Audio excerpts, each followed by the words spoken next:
Good afternoon. Great to have you with us. I'm Dustin Grove. And I'm Felicia Lawrence. You're watching 13 News at 4. So we're going to get to those top stories, plus a mid-air scare for dozens on board a recent flight to L.A.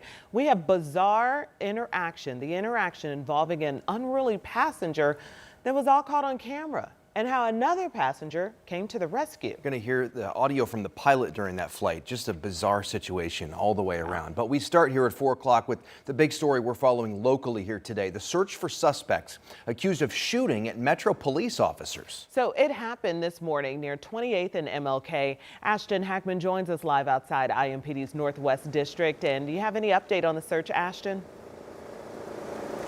Well, Dustin and Felicia, at last check, Metro police officers are still searching for those two people believed to be responsible. This is now the third shooting involving Metro police in just the last month. Now, thankfully, no officers or people were injured in that shooting this morning. We're told this was the end of a chase near 28th Street and MLK just after midnight early on Thursday. Officers were looking for a man wanted hours earlier for allegedly assaulting a woman with a gun on the northeast side. An officer found that car and chased it. And near Indianapolis Avenue, the suspects allegedly hopped out, fired a gun at police. An officer then returned fire, and the two suspects fled. We heard from IMPD Chief Chris Bailey. Yet again, he shared his frustration over another police action shooting involving Metro Police. Here we are again, officers shot at doing their job. We're lucky that no one was hit. We will use all of our resources to make sure that we are able to bring you into custody and that you face justice in our system. Late this morning, we saw police focus their investigation right around the corner on a home on Paris Avenue. We also saw them in the alleyway between those houses. Our crew watched as crime scene techs and detectives collected evidence from one of those homes. But again, Dustin and Felicia, no suspects in custody yet. They're looking for at least two people, but police tell us they don't think there is an ongoing threat to the public. And you could just hear the frustration in the chief's voice, and understandably so. Like you said, the third time in the last month. Yeah. All right. Ashton reporting for us. Thank you so much. On the southwest side right now, police are looking for the driver accused of hitting and killing a pedestrian and then taking off. It happened just after 11 this morning near Denison Street and West Troy Avenue. That's a residential area with homes and a pretty big apartment complex nearby. The pedestrian was rushed to the hospital where he died. All right, we're turning to weather. Rob Ellis is here with us because it looked beautiful. Also, it was very hot. Eli called it a scorcher. It is. Yeah. I mean, it's warm out there, but you said something right before we went on the air. You asked me a question. Yes, I said, is it as humid as it's been? Because you said it's 88 degrees, and I said, it doesn't feel like 88. It doesn't feel like the 88 that we've seen maybe in the past few hot spells. And yes, the humidity has come way down. Not for everyone, but here in Indy, dew point's way down. I'm going to show you that. Let me start with the actual temperatures because the numbers will speak for themselves. 88 is the warm spot right now, at least on the map. 88 showing up right now for Indy, down for Bloomington as well, down to Bedford. Oh, there's an 89 showing up for Seymour, so they'll take the award for the warmest location at the moment. But it's not something necessarily to cheer for, but sure. But look at this. Notice how it feels much warmer farther to the south. One, because it is a little bit warmer farther to the south, but also because the humidity here is just a little bit higher. Dustin actually asked me about the dew points, and I know a lot of times we don't really use the dew point, but it is a great measure of the humidity. And when these dew points are up above 70 degrees, it is very humid. Ours is down to 63, which is actually an improvement over the last several hot spells that we've had. So it doesn't feel quite as bad. Dew points into the low 60s. That 39 is an error there showing up for Portland. But the point is here that it's warm, it's hot, some would call it, but we don't have as much moisture in place. And you can also tell that on satellite and radar, as there's really not a whole lot that's popping up. There are a couple of showers that are popping up across parts of Kentucky, but I think we're in an area where rain chances are going to be really limited. That includes tonight. Partly cloudy and 70 for the overnight low. And then we're talking about temperatures back to near 90 for tomorrow. Plenty of sunshine, again, lower rain chances, and the temperatures go up from there. I'll show you even hotter temperatures in the 7-day forecast. Let's talk about the roads because we do have some issues to talk about. Let's take you to the northeast side here. Let's take you to 465 eastbound approaching 69. We know the ongoing construction leads to slowdowns, but we've got a trio of accidents that have popped up, or at least incidents.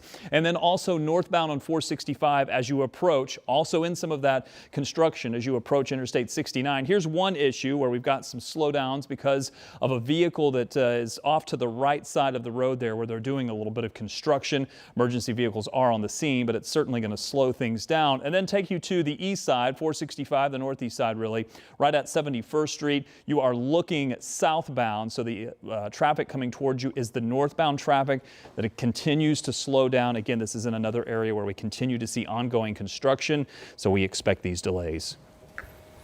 Thanks so much, Rob. We will check back in. Now, when the Indiana Fever lost by 1 point Tuesday night, it was actually a double upset for some fans. After the game, they found their cars vandalized. Samantha Johnson looked into this today. She talked with some of those fans ahead of the next Fever home game tomorrow night.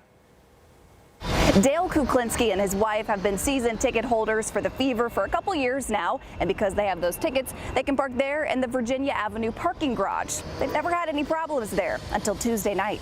A window busted out, glass shattered all over the place. Dale, who drives down from Wisconsin for the games, is now left cleaning up and trying to piece together what happened. You know, I looked inside and majority of my stuff was still here, including this Caitlin Clark shoe, which still has some glass in it, which is crazy. I got to get that out. And in the front of the truck, the entire navigation system is gone, pulled right out of the dashboard. Look at this. They even left the screw. You know, this, where did this one come from? Right here, maybe?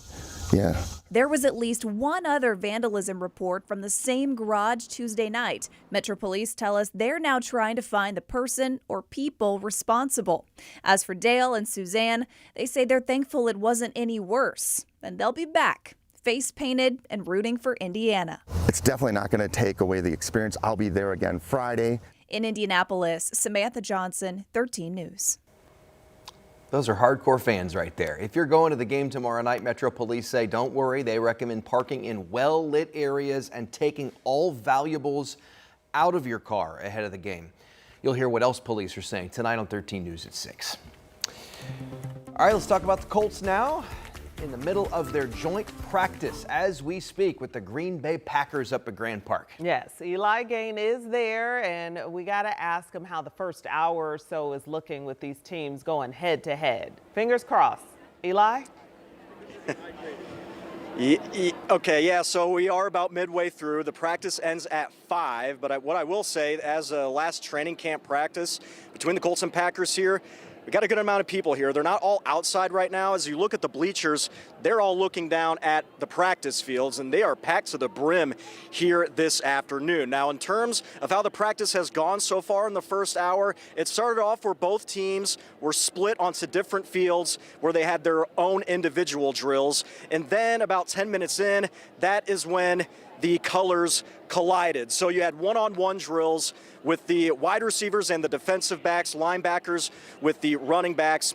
And I will say the first thing I noticed, the receivers for both teams, the Packers and the Colts, had their way with the defensive backs of their opponent as well. Then it got into an 11-on-11 period. Anthony Richardson taking those first team reps in the first 11-on-11. Nothing really eye-opening, if I'm being frank, but Anthony Richardson did make sure, took a lot of checkdowns when he needed to, hit a couple passes over the middle to Michael Pittman and whatnot. And then Daniel Jones, they rotated, and he was doing some reps with the ones in 11-on-11. So right now I think they're going through special teams, and then they're going to go back to doing some more team drills with 11-on-11, 7-on-7, and what is a big few days here for the quarterbacks, Daniel Jones and Anthony Richardson, because the window that you want to have a starting quarterback named is coming to a close. So we are going to be hearing from Richardson, Jones, as well as Shane Steichen coming up at around 5 o'clock, and then that's when Dominic Miranda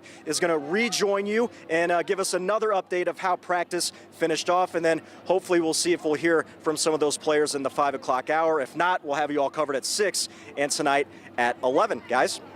Okay, I cannot wait to see how this whole thing shakes out with this quarterback wars. We're looking forward to what they have to say coming up at 5 o'clock. All right, Eli, thank you. We'll check back.